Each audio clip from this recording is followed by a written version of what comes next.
எடப்பாடி பழனிசாமி நான் என் ஆட்சியில பால் ஓடுனுச்சு, தேனு ஓடுனுச்சு, ஊன்லாம் பேசுறாப்புல, எவ்வளவு விட்டுட்டு போனா தெரியுமா? 0.07 0 100 நாள் வேலை திட்டத்துக்கு நிதியே கொடுக்க மாட்டேன்னு ஒரு கொள்ளைக்காரன் சொன்னான். நீ என்னப்பா சொல்றதுன்னு நீதிமன்றத்துக்கு போனோம், நாடாளுமன்றத்துல பேசணும், சட்டமன்றத்துல பேசணும், வேலைக்காகல வீதியில் இறங்கி போராடினோம். அடுத்த 8வது நாள் முடக்கி வைத்திருந்த ஓராண்டு கால நிதியை விடுவித்தார் அந்த கொள்ளைக்காரன். வடக்கு வாழ்கிறது தெற்கு தேய்கிறது என்கிற முழக்கம் அந்த கடிதத்தில் தான் வருகிறது. அந்த கடிதத்தை படிச்சு பார்த்தோம்னு வச்சுங்க, இன்னைக்கு ஒரு ஜென் செட்டு கிட்ட கொடுத்து அதை படின்னு சொன்னோம்னா, என்னப்பா இப்படி கதறி இருக்காரு அப்படிமா, என்னப்பா இப்படி அந்த குரூப் இல்ல. 58 அண்ணா அழுதார், 68 அண்ணா சவால் விட்டார். சொன்ன சவாலை 2026ஆம் ஆண்டு நிறைவேற்றி காட்டியிருக்கிறது கழகம். ஒரு ஒரு சாதாரண எளிய பின்புலத்திலிருந்து மண்ணிலையும் புழுதியிலையும் உருண்டு பிறண்டு வந்த ஒரு தலைவரால தான் அந்த பெண் அடுப்படியை விட்டு வெளில வரணுங்கிறது தான் நோக்கம். ஒரு ஃபர்னஸ் இல்ல 2 ஃபர்னஸா குடு சொல்ல முடியும். ஏன்? எளிய மனிதர்கள் அதிகாரத்துக்கு வந்ததால் அந்த பார்வை வந்தது. அண்ணா மறுமலர்ச்சி திட்டத்தின் கீழே தமிழ்நாடு முழுக்க எல்லா ஊர்லயும் நூலகம் கட்டணும்னு சொல்றோம். ஏற்கனவே நூலகம் இருக்கே, அந்த ஊர்களுக்கு என்ன பண்றதுன்னு கேட்கும் பொழுது முத்தமிழறிஞர் கலைஞர் ஒரே வார்த்தையில் அதை முறியடிக்கிறார். ஒரு பியூரோக்ராட்டிக் அப்ரோச் அப்படிதான் இருக்கும். இன்னைக்கு எம்எல்ஏக்களுக்கு தெரியும் ஒவ்வொரு ஃபைலுக்கு அவங்க எவ்வளவு அலைச்சல் அலையறாங்க அப்படின்னுட்டு. அந்த பியூரோக்ராட்டிக் அப்ரோச் என்ன பண்ணும்? ஏற்கனவே ஒரு நூலகம் இருக்கும்போது உனக்கு ஏன் இன்னொரு நூலகம்னு கேட்கும். முத்தமிழறிஞர் கலைஞர் தான் கேட்டார், ஊருக்கு ஒரு கோயில் மட்டுமா இருக்கு? ஊருக்கு ஒரு கோயில் மட்டுமா இருக்கு? அந்த கேள்வி உங்களுக்கு வரலையேன்னு அவர் மட்டும் தான் திருப்பி கேட்டார். இந்த பார்வை ஒரு மேட்டுக்குடி சமூகத்திலிருந்து வந்தவரால் சிந்திக்க முடியாது. அண்ணா அடித்தளத்தை உடைத்து எளியவர்களை அரசியலில் அனுமதிச்சார்ல, அந்த இடத்திலிருந்து வந்த ஒரு தலைவரால் தான் இப்படி சிந்திக்க முடியும். இதுதான் அரசியல்ல நாம பண்ண தலையீடு. சமூகத்துக்குன்னு எடுத்துக்கிட்டோம்னா ஏகப்பட்டது சொல்ல முடியும். ஒவ்வொரு சமூக நல திட்டமும் அப்படியான திட்டங்கள் தான். பண்பாடுன்னு வருவோம். பண்பாட்டை பொறுத்த வரைக்கும் ஒன்னே ஒண்ணுதான், பெண்களை வீட்டுக்குள்ளேயே பூட்டி வைங்கிறது தான் நாம சொல்லக்கூடிய இந்த உயர்ந்த நாகரிக பண்பாடு எல்லாம். அதைத்தான் இந்த முடிச்சிடறேன், அதைத்தான் சொன்னது. அந்த பண்பாட்டை பெரியார் தமிழ்நாடெங்கும் ஓடி ஓடி ஓடி பேசி பேசி உடைக்கிறார். தீட்டாமல் போயிருந்தால் இது நடந்திருக்காது. அப்ப பண்பாட்டு ரீதியா நாம ஒரு இன்டர்வென்ஷன் கொண்டு வரோம். ஒரு விஷயத்தை மட்டும் சொல்லணும்னு ஆசைப்படுறேன். வள்ளுவர் கோட்டத்தில் நிக்கிறோம். இயற்றலும் ஈட்டலும் காத்தலும் காத்த வகுத்தலும் வல்லது அரசு அப்படின்னுட்டு.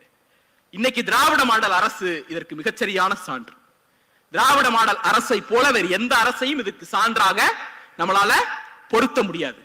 இயற்றல் நீங்க யோசிச்சு பாருங்க. வின்ஃபாஸ்ட் நம்ம அரசு வந்த பிறகுதான் வந்துச்சு. ஓடி போய்ட்டான் பயந்துட்டு ஃபோர்ட் நம்ம அரசு வந்த பிறகுதான் வந்தது. இந்தியாவில் எந்த மாநிலமும் சாதிக்காத வகையில் 4 ஆண்டு காலத்தில் 10 லட்சம் கோடிக்கு அந்நிய நேரடி முதலீட்டை கொண்டு வந்த ஒரே மாநிலம் தமிழ்நாடு. ஒரே ஆட்சி திராவிட மாடல் ஆட்சி. அப்ப என்ன பண்ணிருக்கோம்? இயற்றல். இயற்றல்னா ஒரு திட்டத்தை வகுக்கிறது, முதலீடுகளை கொண்டு வருது. ஈட்டல் அதுல இருந்து பொருளாதாரம் வருது. அதனால தான் பேராசிரியர் சுட்டிக்காட்டினார்களே, இந்தியாவில் எந்த மாநிலமும் வளராத அளவிற்கு 11.19% வளர்ச்சியை அடைந்த ஒரே மாநிலம் தமிழ்நாடு. ஒரே அரசு திராவிட மாடல் அரசு. அது அல்ல செய்தி. எடப்பாடி பழனிசாமி நான் என் ஆட்சியில பால் ஓடுனுச்சு, தேனு ஓடுனுச்சு, ஊன்லாம் பேசுறாப்புல, எவ்வளவு விட்டுட்டு போனா தெரியுமா? 0.07 0 விட்டுட்டு போன பொருளாதாரத்தை 4 ஆண்டுகளில் இந்தியாவில் எந்த மாநிலமும் தொட முடியாத உயரத்திற்கு உயர்த்தி காட்டிய தலைவர் முத்துவேல் கருணாநிதி ஸ்டாலின். அப்ப இயற்றல் ஈட்டல் வந்துருச்சு. காத்தல். ஒரு காத்தல்னா என்ன? பகைவனிடமிருந்தும் எதிரிகளிடமிருந்தும் கொள்ளக்காரனிடமிருந்தும் நம்முடைய வளத்தை பாதுகாக்கணும். 100 நாள் வேலை திட்டத்துக்கு நிதியே கொடுக்க மாட்டேன்னு ஒரு கொள்ளைக்காரன் சொன்னான். நீ என்னப்பா சொல்றதுன்னு நீதிமன்றத்துக்கு போனோம், நாடாளுமன்றத்துல பேசணும், சட்டமன்றத்துல பேசணும், வேலைக்காகல வீதியில் இறங்கி போராடினோம். அடுத்த 8வது நாள் முடக்கி வைத்திருந்த ஓராண்டு கால நிதியை விடுவித்தார் அந்த கொள்ளைக்காரர். உண்டா?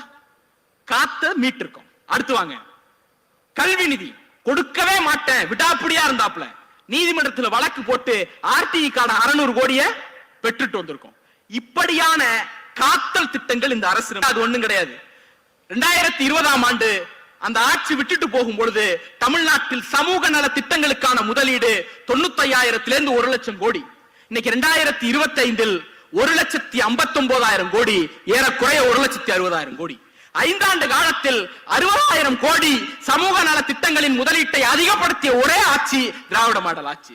அப்ப இயற்றலும் ஈட்டலும் காத்தலும் காத்த வகுத்தலும் வல்லது அரசு என்கிற பொருளாதார சிந்தனை பொருந்தி போகக்கூடிய ஒரே மாடல் திராவிட மாடல், வேற எதுவும் கிடையாது. 1958 பேரறிஞர் பெருந்தகை அண்ணா ஒரு கடிதம் எழுதுறார். வடக்கு வாழ்கிறது, 2 நிமிடம், வடக்கு வாழ்கிறது தெற்கு தேய்கிறது என்கிற முழக்கம் அந்த கடிதத்தில் தான் வருகிறது. அந்த கடிதத்தை படிச்சு பார்த்தோம்னு வச்சுங்க, இன்னைக்கு ஒரு ஜென் செட்டு கிட்ட கொடுத்து அதை படின்னு சொன்னோம்னா, என்னப்பா இப்படி கதறி இருக்காரு அப்படிமா, என்னப்பா இப்படி அந்த குரூப் இல்ல, உண்மையிலேயே அறிவான ஜென் செட்டு கிட்ட கொடுத்தா கூட என்னப்பா இப்படி அழுது இருக்காரு அப்படின்னு கேட்பாங்க. அப்ப வடக்கு வாழ்கிறது தெற்கு தேய்கிறதுன்னு 58 அண்ணா எழுதியது ஒரு கண்ணீர் கடிதம். என் நாட்டை, என் மாநிலத்தை, என் மக்களை இப்படி பாடா படுத்துறீங்களேன்னு அழுது எழுதிய கடிதம். அதே அண்ணா 1968 ஜப்பான் சுற்றுப்பயணம் முடிச்சிட்டு ஹாங்காங்ல ஒரு பேட்டி கொடுக்கிறாரு. மைக்க பார்த்தா ஓ மை காட்னு சொல்லிட்டு ஓடக்கூடியவன் எல்லாம் தலைவன் வாழ்ந்து கொண்டிருக்கிற காலத்தில் ஹாங்காங்ல போய் பேட்டி கொடுத்தார் பேரறிஞர் அண்ணா. அந்த பேட்டியில கேட்கிறார்கள், நீங்கள் தனிநாடு கேட்டீர்கள் அல்லவா, என்ன ஆச்சு அப்படின்னு கேட்கிறாங்க. எப்ப 68 முதலமைச்சர் ஆன பிறகு. அப்ப அண்ணா பதில் சொல்கிறார், அந்த கோரிக்கையை நாங்கள் கைவிட்டு விட்டோம். இப்போது எங்கள் இலக்கு இருக்கக்கூடிய அதிகாரங்களை பயன்படுத்தி இந்தியாவில் முதன்மை மாநிலமாக தமிழ்நாட்டை மாற்றுவது. 68 அண்ணா சொன்னார். 58 அண்ணா அழுதார். 68 அண்ணா சவால் விட்டார். சொன்ன சவாலை 2026 ஆண்டு நிறைவேற்றி காட்டியிருக்கிறது கழகம். இன்னைக்கு இந்தியாவில் உணவு உற்பத்தி நாம தான் முதல்ல, லெதர் உற்பத்தி நாம தான் முதல்ல, காலனி உற்பத்தி நாம தான் முதல்ல, டெக்ஸ்டைல் நாம தான் முதல்ல, ஆட்டோமொபைல் நாம தான் முதல்ல, கல்வி நாம தான் முதல்ல, சுகாதாரம் நாம தான் முதல்ல, இப்படி பட்டியலிட்டு கொண்டே போகலாம். என்ன அர்த்தம்? 58 அழுத ஒரு கட்சி, 68 சவால் விட்ட ஒரு கட்சி 2026 சாதித்து காட்டியிருக்கிறது.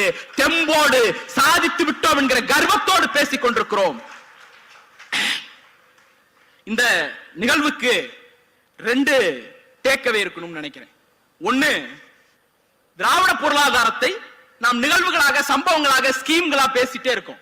எப்படி திராவிட இயக்கத்தில் யாரும் செய்யாத மகத்தான சாதனையை இளைஞரணி 1200 பக்கங்களில் செய்து முடித்திருக்கிறதோ, அதே போல திராவிட பொருளாதாரத்தை தத்துவமாக்கக்கூடிய முயற்சி மேடையில் இருக்கக்கூடிய பேராசிரியர்களால் ஏற்கனவே தொடங்கப்பட்டிருக்கிறது.